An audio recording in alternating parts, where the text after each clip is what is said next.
Hai,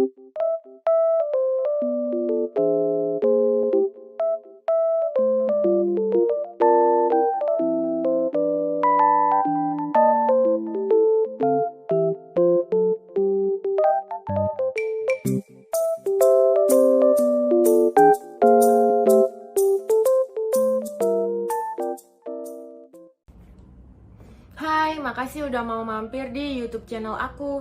Jadi hari ini kita bakal gibah bersama Lali Cimos. Jadi hari ini aku mau sharing pengalaman aku pernah pakai obat pemutih. Jadi dulu kulit aku kan hitam banget. Nanti aku kasih beberapa fotonya di sini ya. Nah, karena aku hitam banget, aku merasa nggak cantik. Karena di sekelilingku juga support sistemnya nggak bagus. Dibilangnya kalau hitam itu nggak cantik, susah dapat pacar, kulitnya pembantu. Terus kebetulan aku sekolahnya di tempat yang mayoritasnya itu Chinese. Jadi kulit hitam itu emang minor banget di situ, dan aku sering mendapat bully di sekolah itu. Jadi aku emang merasa kalau kulit hitam itu jelek, aku ini jelek, aku nggak bisa menghargai diri aku sendiri. Aku merasa asalkan aku putih, aku tuh udah pasti cantik, pasti lebih dihargai orang. Kalau hitam itu udah pasti jelek, kalau putih itu udah pasti cantik. Dulu pemikiran aku kayak gitu. Terus waktu kuliah, aku udah mulai pegang uang kan. Aku itu mulai pakai skincare pemutih. Tapi skincare-nya tuh bukan skincare Bepom. Jadi skincare yang dijual di pasar, tapi orang-orang yang pakai tuh katanya putihnya cepet. Dia tuh besarnya cuma satu telunjuk dan harganya tuh murah banget, cuma 5.000. Katanya kalau pakai itu auto putih. Jadi aku tuh mulai pakai skincare random, pokoknya aku tuh pengen putih. Tapi saat itu aku nggak ngerti kalau ternyata skincare yang random itu kandungan kimianya berbahaya dan lain-lain, yang efek jangka panjangnya tuh nggak baik. Tapi aku nggak tahu karena dulu kan edukasinya mungkin kurang ya masalah kayak gitu-gitu. Tapi untungnya aku itu berhenti pakai skincare yang nggak bener itu karena mulai ditarik dari pasaran. Jadi aku itu cuma sempet pakai beberapa bulan, terus skincare-nya itu ditarik dari pasaran. Entah kenapa, mungkin emang skincare berbahaya, jadi ditarik dari pasaran, dan aku nggak tahu belinya di mana. Akhirnya aku stop pakai skincare yang berbahaya itu. Sebenarnya kalau sekarang ditanya itu skincare berbahayanya apa, kandungannya apa, sampai sekarang aku nggak tahu juga sih. Cuma sering lihat YouTube, katanya kalau nggak Bepom itu biasanya mengandung merkuri, hidroquinol, dan lain-lain yang emang nggak baik untuk efek jangka panjang. Nah, jadi untungnya aku stop. Tapi aku tuh mulai konsumsi pil-pil pemutih. Jadi dulu itu konsumsi pil namanya tuh gluta. Cuma aku juga lupa itu gluta apa yang aku konsumsi karena sekarang kayaknya sudah banyak jenisnya. Nah, kebetulan aku itu tipe manusia yang kurang suka minum air putih. Jadi sehari itu yang seharusnya harus minum 8 gelas, aku tuh palingan cuma minum 2 gelas, 3 gelas. Jadi waktu konsumsi gluta itu aku nggak ngerti kalau harus diimbangi dengan air putih yang kalau bisa melebihi standar, karena itu akan berdampak tidak baik ke ginjal. Terus aku konsumsi gluta itu kan belinya per box. Nah, aku kayaknya konsumsi 2 boxan karena kebetulan harganya saat itu sekitar 350.000 dan aku nggak ada duit kan, jadi cuma beli 2 box gitu terus udahan, nggak konsumsi lagi. Saat aku udah mulai stop konsumsi, 6 bulan kemudian apa 1 tahun kemudian, aku itu mulai mengalami gangguan buang air kecil. Jadi aku tiap buang air kecil itu sakit. Terus sehari itu bisa buang air kecil itu puluhan kali. Sampai aku tuh sering cuma duduk di WC 1 jam karena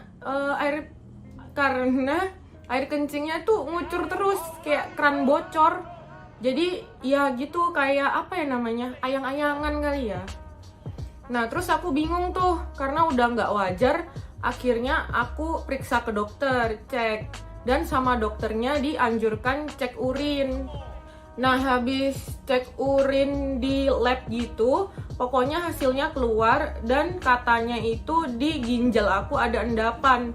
Kata dokternya biasanya itu kebanyakan konsumsi obat-obatan atau jamu dan sejenisnya gitu. Nah kebetulan aku itu nggak ada konsumsi obat-obatan, emang badannya sehat, jadi emang jarang sakit. Mentok-mentok itu Panadol kalau pusing doang, kalau mau menstruasi tiap bulan. Nah jadi aku mikir itu karena aku dulu konsumsi gluta itu, karena sehari gluta kan harus minum 2 atau 3 dan aku konsumsinya itu beberapa bulan. Jadi itu satu-satunya obatan yang masuk ke tubuh aku secara rutin dan cukup banyak. Tapi aku nggak tahu, Tapi aku nggak tahu kalau konsumsi gluta itu tapi minumnya banyak sebenarnya nggak apa-apa, atau emang gluta itu nggak baik buat tubuh. Aku jadi nggak ngerti. Tapi yang aku tahu, aku kan sekarang sering baca-baca. Kalau misalnya mau suntik putih, mau minum obat putih, emang harus minum air putih dengan jumlah yang melebihi standar. Karena untuk gelontor di ginjalnya itu, kalau aku yang baca-baca kayak gitu. Nah dulu itu aku emang nggak ngerti kalau kulit putih bisa terlihat cantik, bisa terlihat jelek. Kulit hitam atau coklat atau tenet bisa terlihat cantik atau terlihat jelek. Tergantung gimana cara kita membawa diri. Jadi sebenarnya kalau misalnya kulit aku coklat, tapi aku stylish, kulitnya bersih, nggak ada jerawat, nggak ada korengan, mungkin akan terlihat cantik. Tapi kebalikannya, kalau kulit aku putih, tapi banyak jerawat, jarang mandi, kusem, korengan, mungkin juga akan terlihat jelek. Nah, tapi aku baru sadar hal itu tuh ya saat udah berumur. Dulu aku nggak ngerti teori-teori kayak gitu. Jadi menurutku sekarang, cantik itu ya sehat dan terawat, bukan masalah warna kulit lagi. Karena aku merasa kalau aku nggak cinta sama diriku, apapun yang aku lakukan, aku selalu merasa kurang. Misalnya dulu dekil, hitam banget. Saat aku udah lumayan putihan, aku tetap merasa kurang putih. Habis udah putih gitu ya misalnya, habis udah putih seperti di titik yang aku mau, nanti kurang kurus, hidung kurang mancung, bibir kurang di filler, kurang ini, kurang itu. Jadi kayak kalau nggak mencintai diri sendiri, apapun yang aku lakukan ya kurang aja terus. Makanya banyak kasus orang-orang yang kecanduan plastic surgery, karena ya menurutku itu nggak bisa. Nah karena menurutku ya mereka tidak mencintai diri mereka sendiri. Kecanduan plastic surgery malah sampai ada yang jadinya malah jelek. Aku kasih fotonya di sini ya. Jadi dia kecanduan plastic surgery sampai parah, sampai di titik dia akhirnya malah fail, malah merusak semuanya. Yang dari cantik kayak gini tiba-tiba jadi kayak gini karena nggak bisa menerima kurang cantik, akhirnya malah fail. Jadi aku mau, jadi buat cewek-cewek atau mungkin cowok juga merasa insecure ya dengan fisiknya, lebih belajar mencintai diri kalian. Kalian boleh upgrade, misalnya rambutnya berantakan, pengen di smoothing biar lurus, biar cantik, nggak apa-apa. Pengen upgrade diri itu nggak apa-apa, tapi yang penting kalian cintai dulu. Jadi bukan cuma upgrade luar, tapi upgrade otak dan hati juga. Jadi gimana cara kalian melihat hal positif dari diri kalian dan kalian bisa mencintai diri kalian sendiri. Jadi jangan sampai kalian itu sadarnya telat, malah jadi fail, malah jadi negatif jatuhnya, bukan malah cantik, malah jadi negatif. Nah gitu aja sharing aku hari ini, singkat aja, semoga bisa membantu kalian yang saat ini insecure, yang saat ini nggak bisa mencintai diri kalian sendiri.